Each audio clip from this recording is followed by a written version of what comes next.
Ladies and gentlemen, please welcome to the podium the sponsor of this session, Peter Hepburn, Managing Director, Fixed Income and Global Head of Power and Infrastructure Finance from National Bank Financial Markets. Good afternoon, everybody.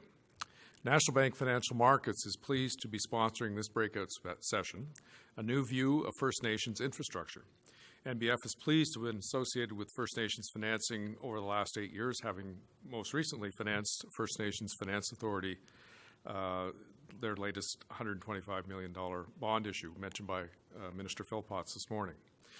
Much discussion has occurred in the past about the opportunities P3s can bring to First Nation communities. However, the answer may be found in solutions to the broader way in which all infrastructure is funded, financed, and procured on reserve.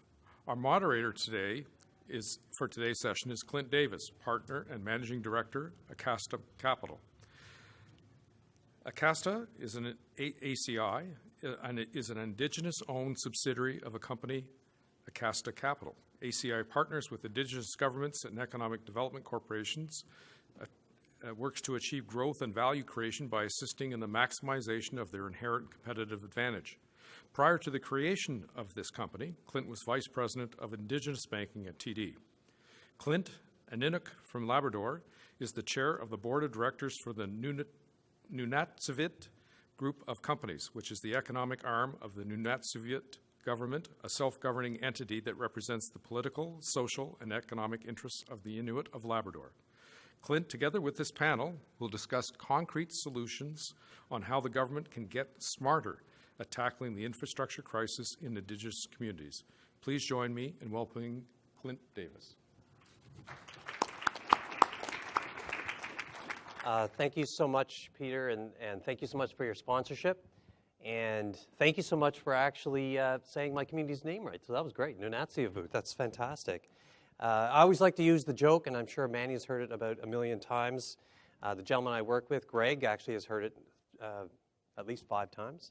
But I always like to say, my wife's Métis, I'm Inuit, so we have 3 kids. We call them Minuits. So, and the laughs get less and less each time I tell the joke. But anyway, what I want to do is introduce to you an incredible panel of individuals that want to talk about solutions when it comes to First Nations infrastructure. It was pretty interesting and groundbreaking to actually have the keynote speaker, the lead speaker for this particular conference, celebrating 25 years of having this conference in this country, and having that lead speaker being Minister Jane Philpott, who's the Minister of Indigenous Services, bringing attention and shining a light on some of the most significant challenges facing this country today. You've heard them, and as Canadians, I hope you've heard them and took notice of them. Issues around overcrowding, lack of critical infrastructure such as schools, medical care, and so on. But as I said, and she actually laid out a call to action for all of us to think about what we can do and what our role would be to address these issues. But also saw as a tremendous opportunity for all of you to participate in business activity with First Nations, Inuit, and Métis businesses and people across Canada. So today, as I said, I'm very excited to have panelists who want to talk about solutions. We kind of know what the challenges are. We want to talk about solutions and hear how we can move forward in a concrete manner. So the format is we're going to, each panelist, I'll introduce them, and they're going to go and speak for about 5 minutes, and then we're going to have a bit of a dialogue, and then we're going to open it up for questions. And interestingly enough, we have a couple of questions already up, so it's great. So our first speaker today is Chief Corrina Leween. She was first elected chief of the Chesletta Carrier Nation on May 23rd, 2003, being the youngest person and 3rd woman ever to hold that position. She has since served 4 terms. In 2015, Chief Leween was appointed Vice Chair of the First Nations Major Projects Coalition, a formal structure involving 35 First Nations with the goal of taking an equity position in major projects within their respective territories and even moving nationally. So Chief Leween, the podium is yours.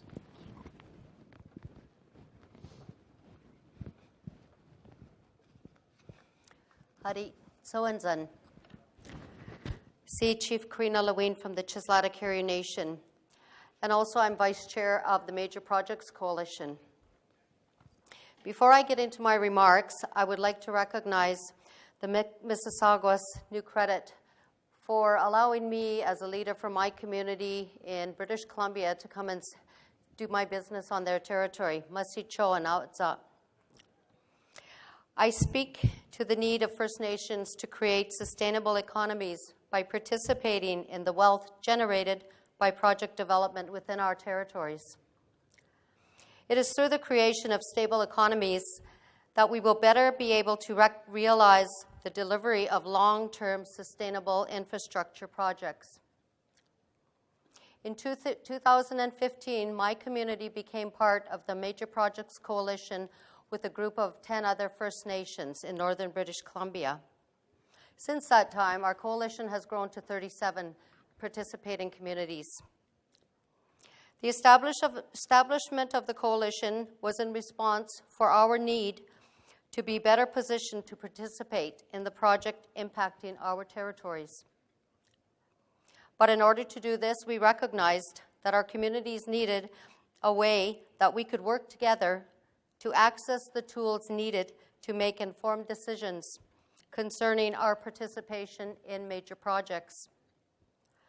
We knew we needed to understand and advance solutions to address barriers to accessing capital. We knew we needed to understand the value chain of projects before us so that we can be stronger at the project negotiating table. As we knew that we needed to understand the tools necessary to create stable economies and, most importantly, to manage wealth.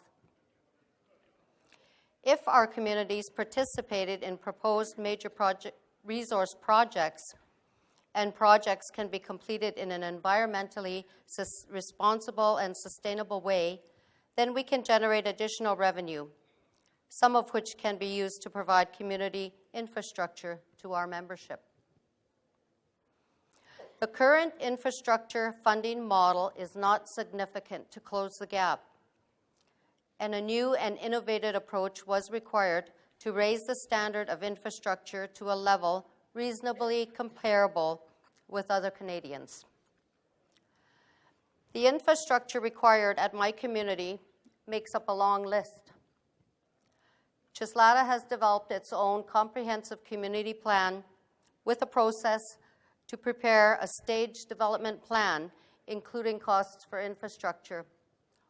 We're very concerned as we move into building infrastructure within our individual communities that they don't become sustainable projects. So that's one of the main concerns of our community. So we really want to concentrate on that. Under the current model, it is a challenge to secure funding for operating and maintenance costs for our existing infrastructure, let alone the infrastructure we already have within our communities, and let alone the new assets that we need to acquire. In my home community, there are problems that are occurring with some of our neighbors who struck deals with the LNG pipeline earlier on. What they did was they took the funds from that and rightfully so pumped the money into infrastructure that was badly needed in their communities. Since that time, the LNG has gone away and so has the funding. And the communities are left in a position where the infrastructure that they have developed has no maintenance or operating budget attached to it. So they're running into problems that way. So we really have to stress in our back home and in all First Nations communities that we need to manage our wealth and infrastructure in a much better way. And we can't rely on the government to do this for us, but we can inform the government of what we need so that we can do it on our own. Part of the solution includes access to the First Nations-led institutional capacity to support the creation of stable economies, and through that, a new way of delivering First Nations infrastructure.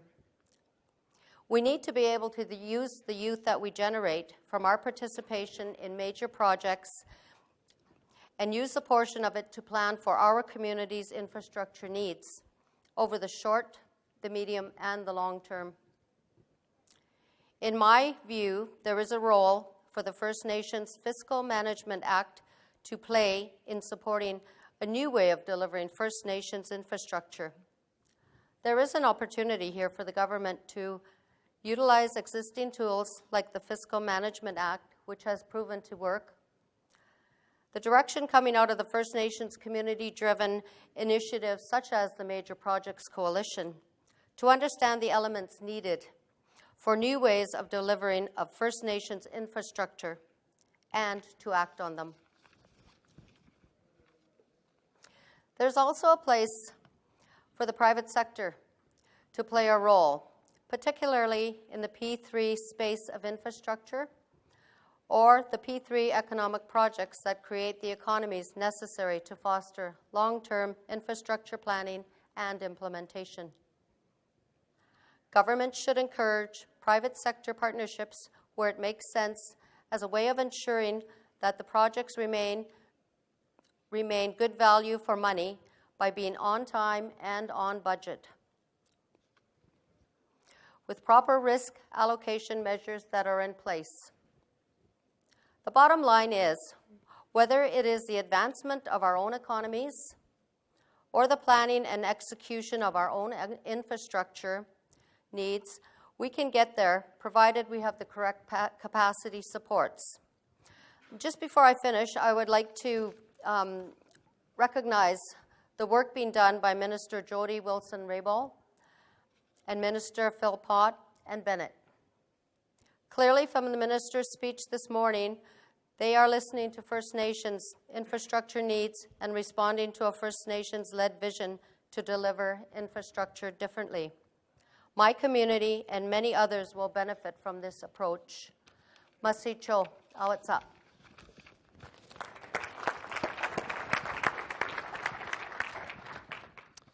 Thank you, Chief Leween. Our next speaker, Dr. Manny Jules. Mr. Jules is a member of the Kamloops Indian Band and served as chief from 1984 to 2000. He is an incredible individual who has been committed tirelessly to public service. He led the amendment to the Indian Act in 1988 so that First Nations could exercise the jurisdiction to levy property taxes on reserve. So when you hear of that myth that Indigenous people, that First Nations people don't pay taxes, it's a pile of crap. And you can see that it's been the incredible work of this individual man. The Indian Taxation Advisory Board, ITAB, and the current First Nations property tax system was created as a result of Mr. Jules' vision and efforts. He's done a phenomenal job. He's a recognized national leader, and he's here to tell you about his thoughts on how to address issues around First Nations infrastructure. Manny, thank you.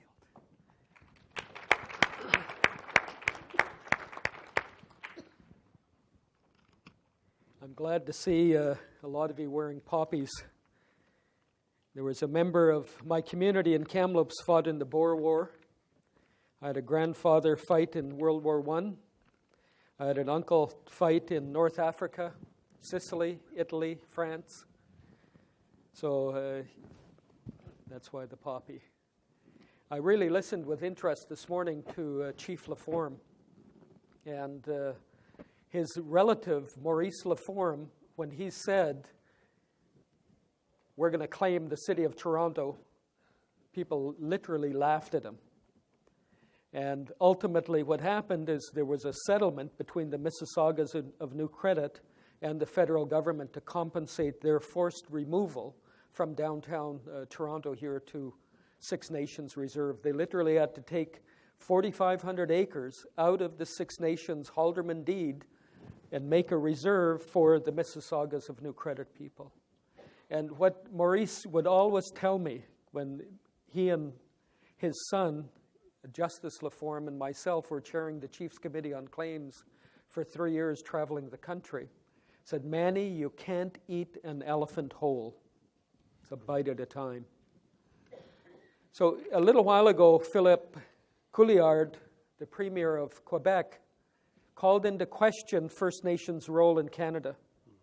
Basically said that we are not a government. The only two recognized governments in Canada is the federal and provincial governments. And if there needs to be a constitutional change, then we can call First Nations, Inuit, and Métis people governments. But until that happens, there are only two founding peoples, so to speak. I beg to differ. I believe our people have been here since time immemorial, or as they say, time out of mind. And what this government has been talking about is trying to reconcile the colonial history with a prosperous future that includes First Nations people. So when you think about that, a fiscal relationship, what does that mean? Because of the Delgamuukw court case in 1997, First Nations have what is called an inescapable economic interest in the land. I'll repeat that. We have an inescapable economic interest in the land. And so when the government starts talking about having a new fiscal relationship, I view that from the perspective of the indefeasible crown, meaning both the federal and provincial governments have to be sitting down and dealing with us so that we can be a partaker in the Canadian economy. Right now, the Canadian economy rests on the principle of what I call an extractive economy, meaning because we've been placed on Indian reserves, that's allowed the federal and provincial governments to exploit to their wishes the Canada's bountiful resources to the exclusion of First Nations, Métis, and Inuit people. So if we're going to move towards a new fiscal relationship, all of that has to change. The foundation has to be independent fiscal powers. There needs to be a link between revenues and reducing federal and provincial involvement in our affairs. We need to build on the successful institutional framework that we've started to build. I was once asked by a federal bureaucrat, how many institutions are your people going to need? I said, as many as it takes. These institutions have to be founded on the principle of optionality. And one of the principles that I've seen over and over again, and I've been invited recently to meet the tribes at Connecticut, in Foxwoods, talking about tax loss. Every tribe that has a casino, resource extraction in the lower 40, all of them pay 50% of their income to the state governments, and additional sums to the federal government. And so jurisdiction, as we begin to move forward, is critically important to having a new way to deal with institutional developments. Land title is critically important. And it's critically important for this new view of First Nations infrastructure. Because one of the basic problems we have is the title to the lands that we reside on are vested in Her Majesty. Now, I haven't talked lately to Elizabeth, but I don't believe she knows she owns all of Indian reserves in Canada. What we're asking the federal government to do is to transfer their purported ownership of our land to us, to our governments, to our collective ownership. Also, this mistaken notion that First Nations don't believe in tax. I was listening again with interest on the Chinook development in Calgary. And a while ago, Leonardo DiCaprio was involved in a movie. I can't remember what the name of that movie was, but he was in Calgary or south of Calgary and didn't understand what a Chinook wind was. He said one day there was snow and the next day it was all gone. And Chinook was a trade language that was spoken in British Columbia, and it's the language of true reconciliation. It was spoken from Alaska to California. And the reason I say it's a language of true reconciliation is because it's 500 words comprised of English, French, and native languages in the Pacific Northwest. And because it was a trade language, one of the first things I started to think of, because when I first started doing this, believe it or not, I was 6'3", and my middle name was Tax. And so people would say, Manny, you got to think of a different word. You can't talk tax. I said, but we spoke that language. It's in Chinook. It's called taxes. Taksis.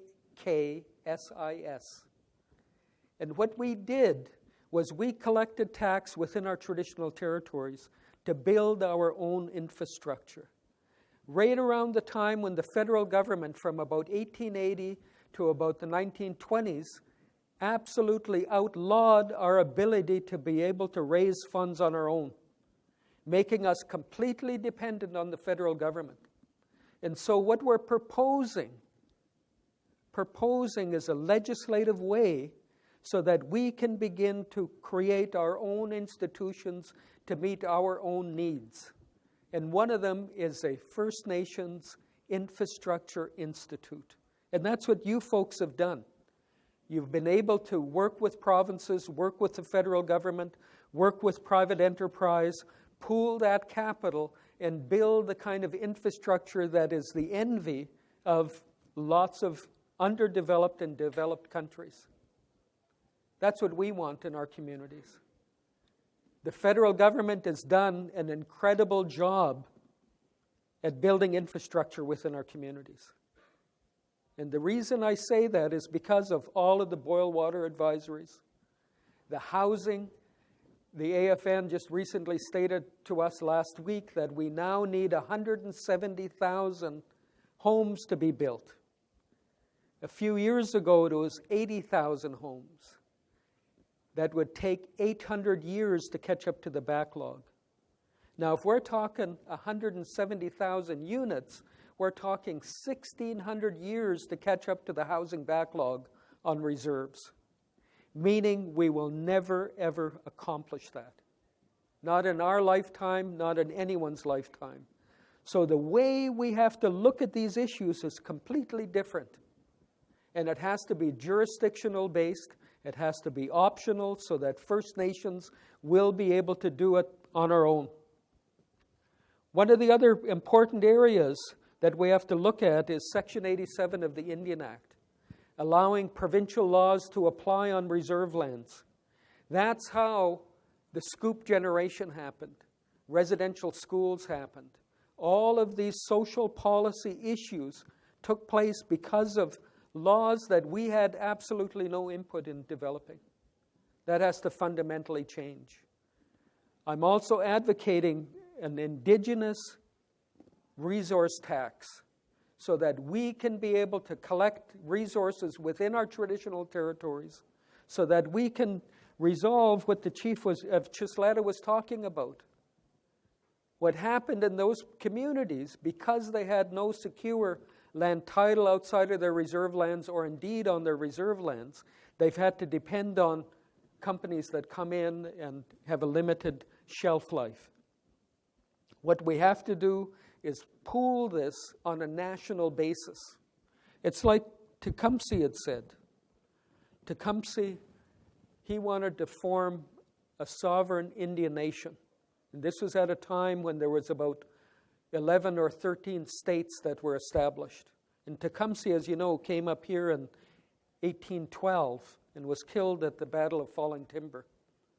And what happened is his vision was this in one word or several words.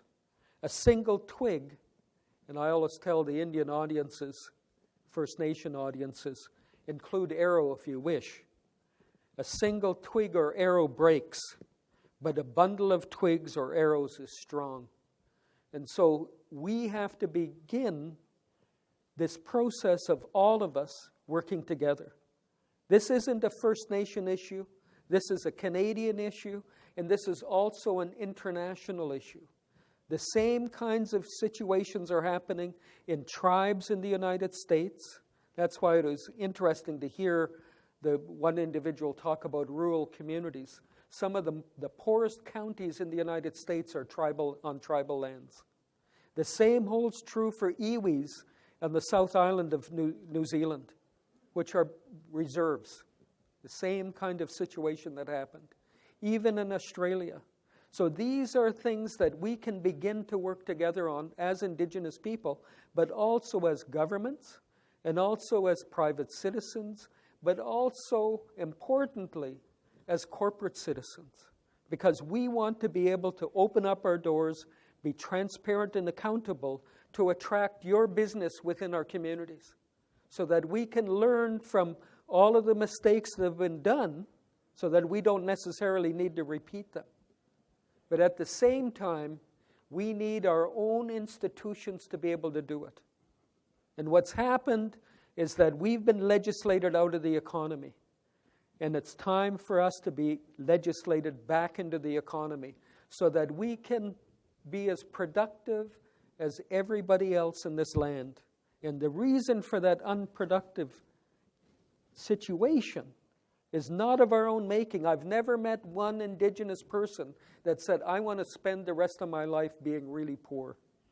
I want to live where somebody can take my kids away from me. That isn't what I've heard in my travels, and I've traveled extensively to First Nation communities, both here in Canada and the United States. And to quote Maurice Laforme again, with patience and saliva, the ant swallows the elephant. Thank you.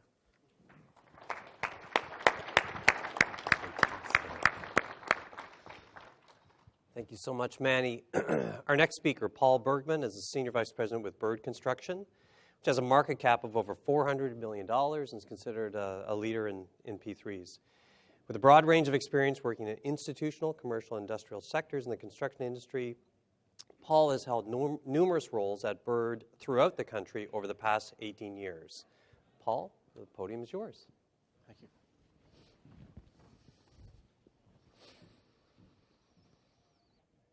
Good afternoon, everyone. Thank you for the introduction, and I feel honored to sit on this panel with this great group of individuals here. We have a different perspective as a private construction company who has the opportunity at times to enter into First Nations and Indigenous communities throughout Canada and build infrastructure in those communities. And over the last few years, we've started to look at this opportunity a little differently than perhaps we did in the past. We look at some of the challenges that we have faced and what we've read about in the newspapers and heard in different sessions such as these as so far as what are the challenges that these communities are facing. What is it like to have a construction company come into their community or a designer come into their community and start building something that maybe they weren't a participant in the original design or the development. Maybe it doesn't suit the needs of their social or cultural needs within the community. And we've started tackling some of those issues, and how can we do things as a private sector a lot differently? How can we build relationships with First Nation communities and throughout the country and help the process to be delivered in a more collaborative manner, still worrying about the economies of the projects and all of the different aspects that we need to in the construction industry. So in thinking about this and talking with some colleagues, I broke this down into four different pieces when we start looking at solutions that we could propose to apply to construction in Indigenous communities. The first, I think, is collaboration. The most successful projects that we execute as an industry, I believe, are ones that are collaborative. The P3 model is one of those models. There's others. There's design-build models. There's construction management and other models that can be deployed. The traditional model of designing and tendering and awarding a contract based on the absolute low price, I think, doesn't exactly drive the right motives for a construction company going into a community. I think what it drives is trying to get the project done for the least amount of money and get out as quick as you possibly can. That's generally the name of that bid and spec type of a delivery model. I think there's other models that would resonate better, that we could develop good relationships, understand the cultural needs within the community and the social needs within the community, work on understanding what is the right timeline for that project, and everybody on the project, including the community, feels like a valued partner and an equal partner in that process. And I think that's essential to make it happen effectively. The second is social engagement. I think that the construction industry has a unique opportunity to go into communities and offer job opportunities to individuals in there, offer business opportunities, offer training opportunities for people within the community. And I think that is, like I said, a very unique opportunity that we have. And it goes beyond just teaching, bricks and mortar type skill sets. There's all kinds of skill sets from finance to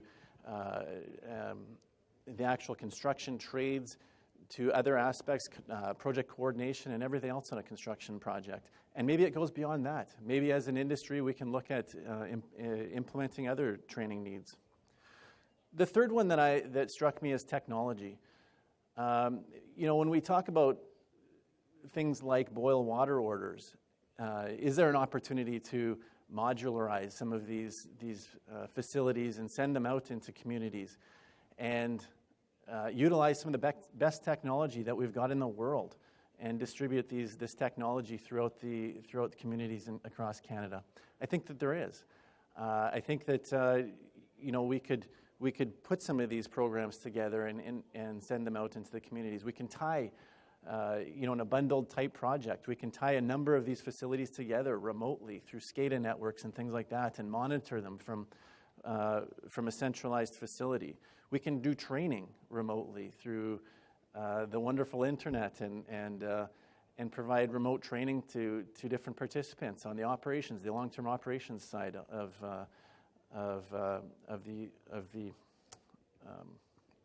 the asset. The fourth piece that I thought about is the long-term ownership of these facilities. And I think that's an important one as well. You hear all the time of treatment plants and facilities that were built, and I think we just heard about one a minute ago, that was constructed.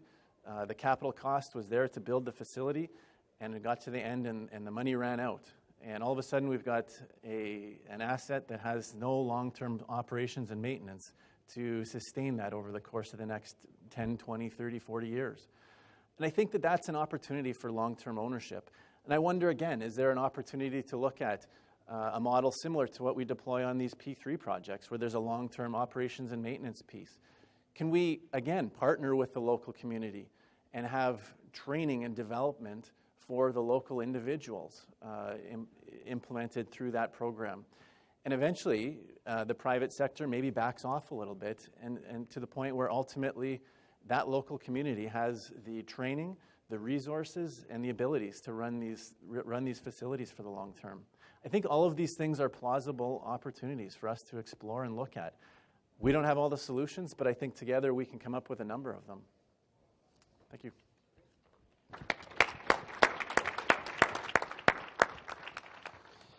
Thank you so much, Paul. So right now, I have a few questions. So we're going to try and stimulate a bit of a dialogue.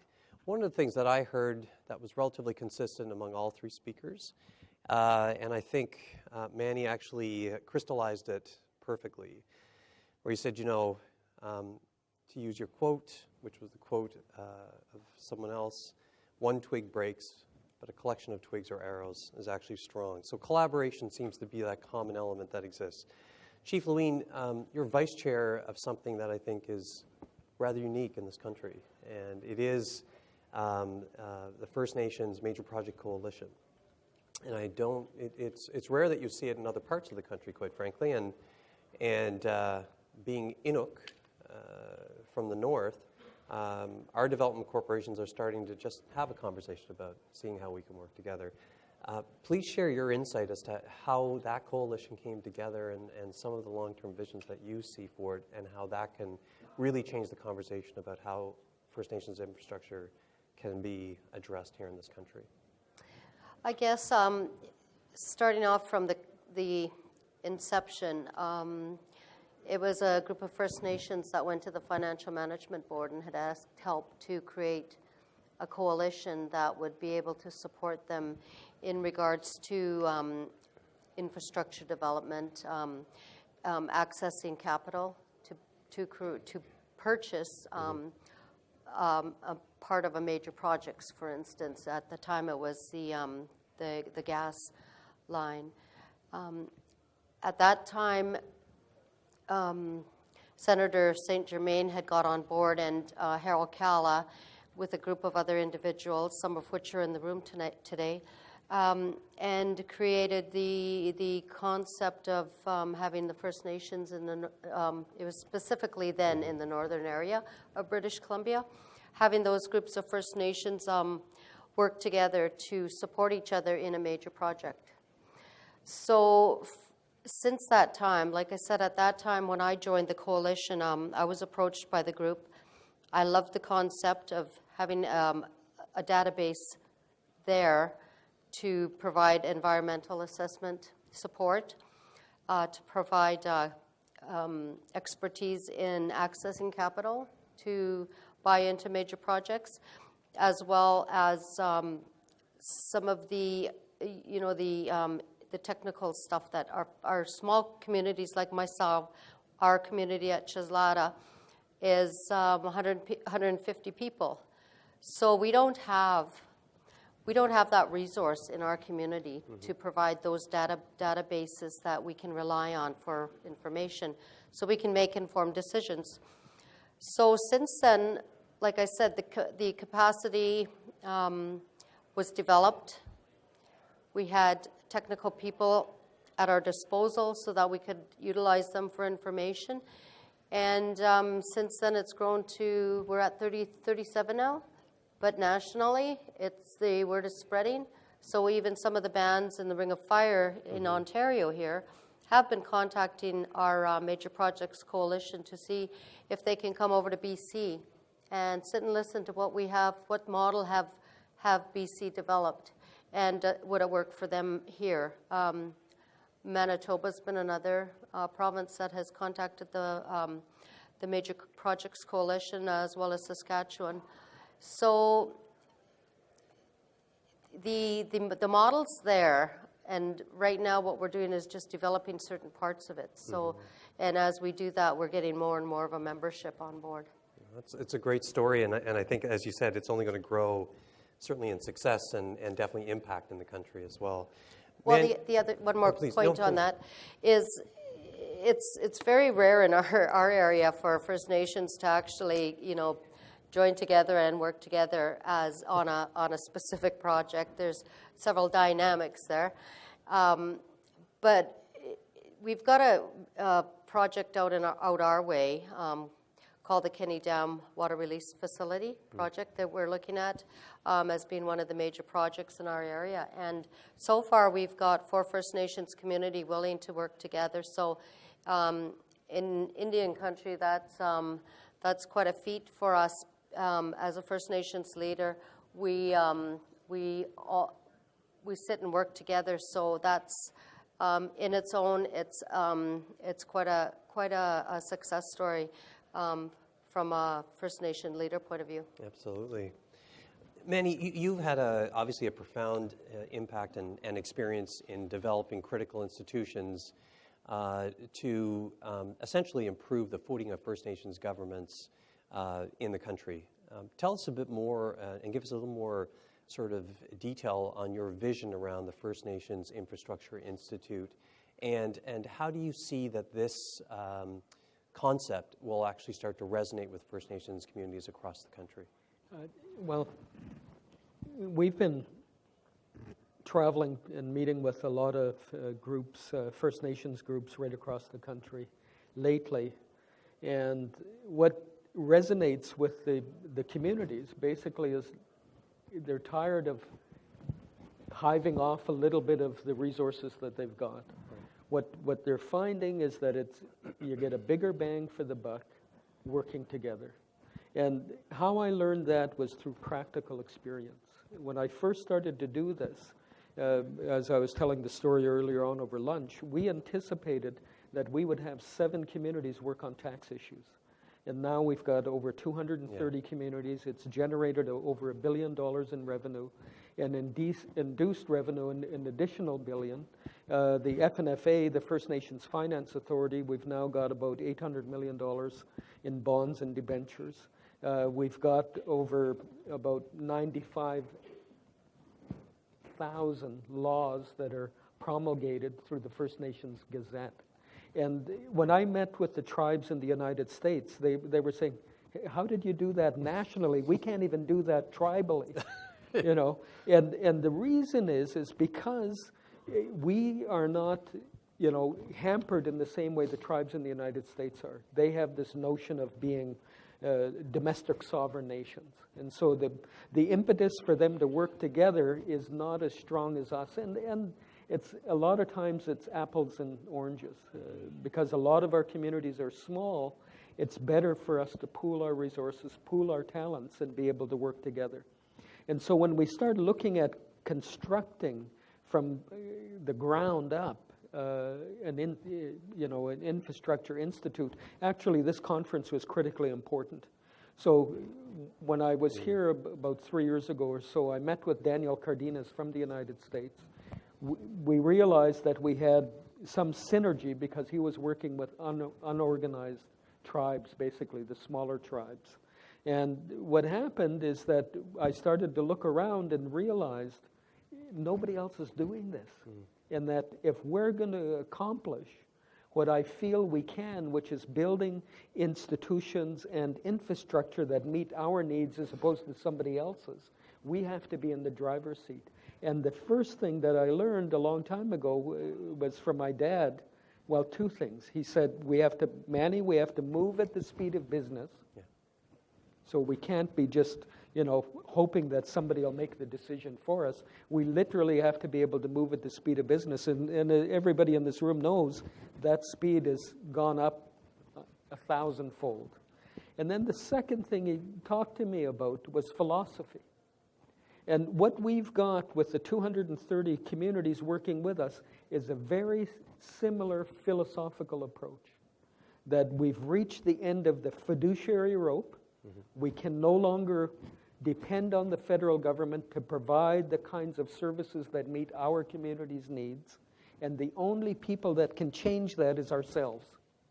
And how you do that is through a legislative approach.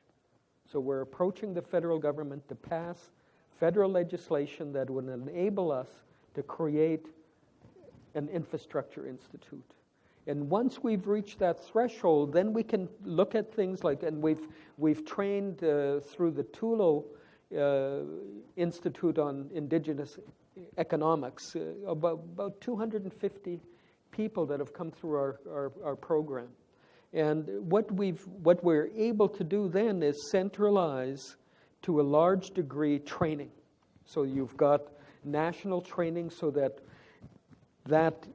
brain can be transferred from Chesletta to Tobique in New Brunswick and to your community and to Kamloops. So you've got a trained personnel that can move on a national basis with training.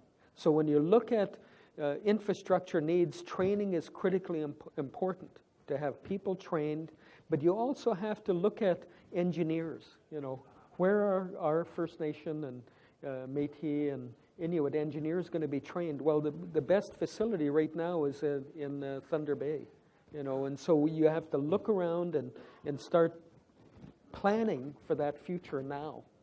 But the first step, in my opinion, is getting the government to move towards a legislative base and at the same time begin to reach out to First Nations communities right across the country. And what I see happening, and it's been happening for a long time now, is this inertia within the political structures. And the inertia comes about is because somebody else is dependent on somebody else to make the first move. Yeah. You know, so it's the federal government has to move because it's owed. Well, yes, it is, but at the same time, if we wait for that to happen, it's, as you know, Clint, it ain't ever going to happen. And so what we've got to do is move forward on a basis that allows us to build on a solid footing the infrastructure needs that we need. We have to be able to make sure, as I mentioned, having a transparent and accountable system, not only to our membership, but people who are going to invest literally billions into our industry, into our communities. And then the other thing is looking at international partners. That's why issues like NAFTA is important, because, you know, one of the things that was happening is President Trump was wondering why there were so many Mexicans moving up to Canada and the United States. Well, NAFTA changed how we do business. And what happened in Mexico is you couldn't have subsistence farming anymore for corn. You know, the other guy at lunch was talking about the little corn, which was genetically modified over a period of 9,000 years to the corn we've got today. And that was in Mesoamerica. And so economies change. And what happened is you had huge migrations from Mexico into the Midwest, because that's where the jobs were in farming, obviously. And then up here to fill, you know, jobs that nobody else wanted to take. And so migration for us is a non-starter anymore, because we can't move off of the Indian reserves, you know, that we've got. And so what's going to happen as a result of our own infrastructure institute and all of the other institutions that come about is it's going to fundamentally change how we relate to one another. And that's when we get into true reconciliation. That's great. Paul, you've just heard from two speakers now who are talking about collaboration, arguably can be seen as bundling. Dr. Jules is talking about, you know, trying to fill that void of jurisdiction for the most part. Paul, as a private sector actor, and one that has certainly taken on the perceived risk of doing business either on reserve or in the far north, where I would know your company from, what are some of the characteristics that you take into account, your company takes into account, before entering into and conducting business for a specific project like this? I think one is that we are able to develop a relationship with the community. You know, before we would enter into that community, we want to make sure that we can enter in and that we are welcome. I think is one of the fundamentals, that we can develop a relationship with them, that we can tap into the resources and offer something to the community.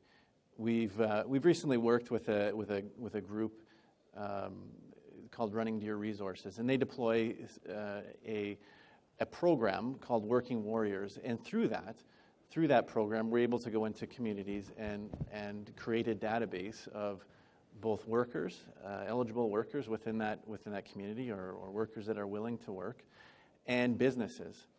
And through that, we can evaluate what is available to us or from that community and surrounding areas, perhaps, and tie in or tap into those resources that exist there.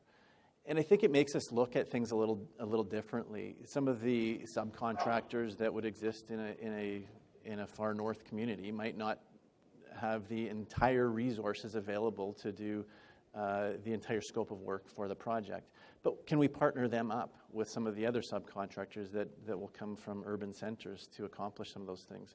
But I think through some of these resources that we're able to use, some of these tools, Working Warriors is one that I mentioned, not only can we tap into those resources, but it also holds us a little bit accountable to say, have you actually, as a builder, as a good builder, as a good partner, tied into the resources that are available to you, and it creates that transparent relationship that I think we need to have in order to establish a trusting relationship with any client, whether they're in a First Nations community or a northern community or wherever they are. I think that is the key to success, is having a trusting relationship with that community. So building on that, we've heard of from Minister Philpott talking about the deficit that exists in First Nations. You're hearing about the incredible work that our two speakers have talked about. How much of a market opportunity is this for bird construction in terms of Indigenous infrastructure? I think it's a huge opportunity for us as an industry, not just for our company, but for us as an industry. And for a variety of reasons, not just for business, for ourselves, but I think it does, as I mentioned earlier in my notes, I think that the construction industry has a unique opportunity to go into communities and help develop skill sets. and work with the local individuals. And ideally, it's not just us taking something away, it's us giving something as well. And I think so that it is a twofold opportunity, but I do think given the infrastructure spend that we are hearing about, we absolutely look at it as a very good opportunity. Well, and the work of the Major Projects Coalition and the work Yes. of the First Nations Infrastructure Institute, what you're trying to do is trying to make some of these projects investable, right, to bring in some of that private capital and so on. So when I talk about private capital, and this is for Manny and Chief Leween, First Nations and primarily Inuit have settled exceptionally sized claims in some respects. When you actually look at what, and this is conservative, right? And I know you know this, Manny. When you look at what some of the communities have settled in terms of trusts, and my friend Mark Podlasley is in the audience somewhere, and he's actually a trustee on one of his community's trusts. I don't even know where he is, but I think he's close. There he is. When you look at it in aggregate, with First Nations and Inuit, the total is about $7 billion in the open market on Indigenous money. When you throw around that kind of number, it's amazing, right, Manny, how many people don't know that.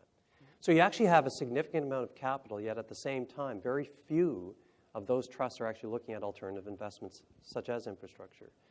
So Manny, do you see a role, and Chief Leween, I want you to comment on this as well, do you see a role of Indigenous trusts to participate in some of these opportunities as well? Well, absolutely. I remember meeting with a number of the First Nations just on pension plans. You know, all of us now have been involved in pension plans, and the pension companies, the managing firms, don't reinvest $1 back into our communities. And so really, I think this is an incredible opportunity for First Nation and Inuit companies to invest in ourselves. I think that's a huge part of this. And, you know, it's like the questions I get from the United States. What are the rules? You know, when I meet with the tribes, they want to know what the tax rules are because they want to invest up here. And the Maoris, same kind of situations. I'm dealing both with primarily with the southern Maori, but the north is pretty much the same. They're multi-billion-dollar corporations, and they do this on an annual basis. And they want to invest in Canada, but they want to know what the rules are. And so once there are standards and rules, I think we're going to be able to invest in one another. It's just like the housing market. You know, the biggest housing market is ourselves. Yeah. It isn't you're selling the house and the land to somebody else. You're providing an opportunity for somebody to be able to own their own home so that they're not having to depend on somebody else to actually build it for them. Mm-hmm. And so a lot of the limitations that we've got right now is because of federal government liability. They won't invest in us because that's viewed as a liability. The housing, you know, you're not just talking about $100,000. It's $1 million a home when you can consider all of the infrastructure that goes along with it, the schools, the daycare facilities, or whatever the case may be. And so as we begin to move down that path to have vibrant economies, we're the major beneficiaries of having a vibrant economy. Mm-hmm. And that means that we've got to be able to invest in ourselves and feel good about it. Mm-hmm. Chief Leween, do you want to comment on that? Because I know some of your member communities would probably have some capital as well, too. Yeah, so. Same as what Manny said. Oh, no, okay. That was easy? Okay, well, now we'll go to the floor. No. He's not allowed to go before me. No, just in the developments within our First Nations communities, in our individual communities back home, and in general, all of BC, the trend is moving that way, and we can see and hear that the investment in our own people's future has to be driven by ourselves. There's independent trusts that are already in place that assist our First Nations people nationally already. So if we build upon those, that's where we need to go as First Nations people. So just kind of looking at the time, is Stephen Hobbs in the room? How much time do I have left? Do I have 10 minutes? 5 or 10? I like the way you're waving at me. Okay, So we're going to ask 2 questions. Do I ask questions from here, or you don't care? I'll ask the questions from here. Okay. For Chief Leween. Okay, I'm going to ask you this question. Do you feel there's a place in your major projects coalition or your communities for an organization such as Infrastructure Ontario, or I guess it would be BC Partnerships, I suppose, in British Columbia, to assist First Nations in delivering large infrastructure projects? Have you had those conversations with some of those institutions yet? Most of the conversation that we have had to date, and is this initial, is with government. And we are totally open to other organizations that could provide us with support, whether it be just the capacity of setting up an infrastructure project or infrastructure department, or whether it is financial. So, of course, we're initial, and we started in 2015. So those are some of the things that we would really like to capitalize on. Any kind of help that we can get at our Major Projects Coalition would be more than welcome. Great. Manny, you wanted to comment? Clint, we're looking at those 2 institutions as models for the First Nations Infrastructure Institute. They're the most successful in the country, and we want to be able to base our models on the most success. Okay, great. Any comment on that, Paul, in terms of what, because you would be working with Infrastructure Ontario and so on, and you see a role for them to play with respect to the First Nations infrastructure? Yeah, absolutely. If it's something that we can replicate and utilize elsewhere, I think that would be a successful model. Great. I got to ask, Manny, this is a great question here. I can barely only see half of it, but I don't care. I'll make up the rest of the question. This is excellent. Can INAC let go? What you're proposing, actually, Chief Leween, what you're proposing, can INAC let go? What barriers would you anticipate in achieving greater First Nations control over your own resources? You actually heard Minister Philpott say today that her mandate was to actually try and put their department into obsolescence. Yeah. So, Manny, based upon the extensive experience you have, can they let go? In 1975, we literally closed down the department offices in Kamloops. We occupied it and said, we want Indian Affairs gone in 5 years. They're still around, so that it's the longest 5 years of my life. But obviously, the most telling report was the Doug Eifert report a couple of years ago, looking at, it told an incredible story of the history of treaties and modern-day settlements. But he said the biggest obstacle that he sees, and all of us who've been involved in this for many years, is it's institutionalized. Yeah. So a big part of the problem with INAC is really its institutional framework, which of course is founded on the Indian Act. And until that is gone, we're going to be left with the remnants of it, no matter how we deal with it. And so what we've got to do is kind of work around all of these issues, and it's a huge one because it's when, and I've dealt with a lot of former people that have now realized that I see the light, Manny. I want to come and help you. I'm no longer in the bureaucracy. I've got the answer, and I always think, why didn't they say that when they were inside in a position to really help us? So I think that we have to be able to work with government. Yeah. We have to be able to work with the provincial governments, with private enterprise, and more importantly, with First Nation governments and individuals right across the country. And when that happens, you get enough synergy to overcome all of those obstacles.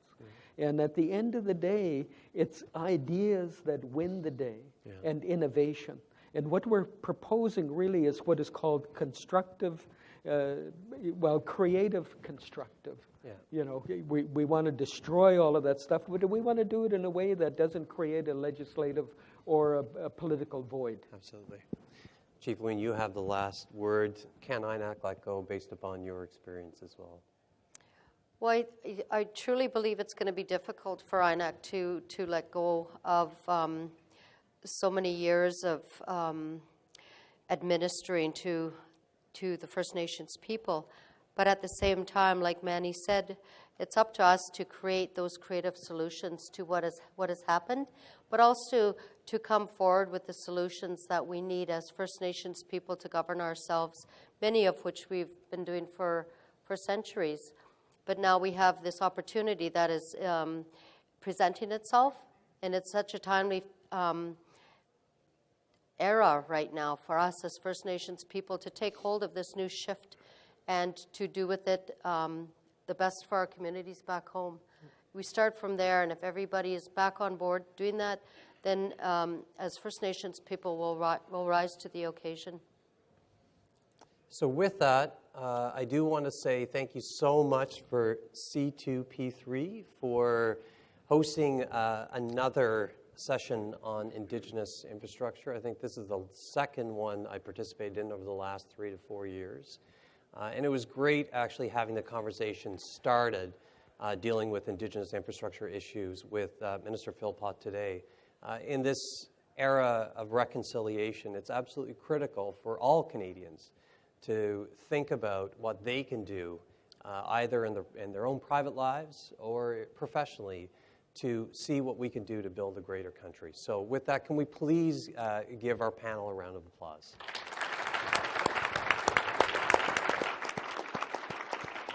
So Nakumek, thank you very much, and enjoy the rest of the conference.